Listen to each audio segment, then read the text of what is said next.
Hello everyone, welcome back to another episode of Webtech Tutorial.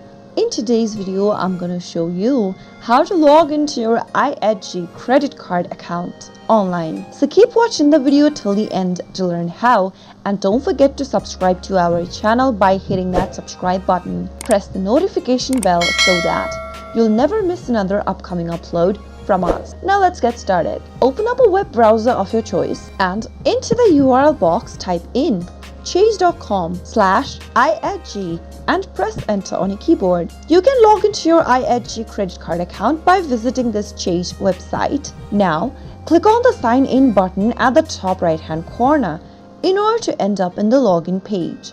Go ahead and enter your credential for your Chase account. Enter your correct username in the first text box. On the next field, type in your correct password as well. If you've forgotten your username or your password during the process, get help by clicking Forgot Username/Password. After you fill in your credential, click the sign in button, and once you're logged into your IHG credit card service using Chase, you can make payments, track spendings, get alerts and more anywhere at any time. That is how you can easily log into your IHG credit card service. If the video was helpful to you, go ahead and give us a thumbs up. I'll be back soon with more videos like this. Thanks for watching.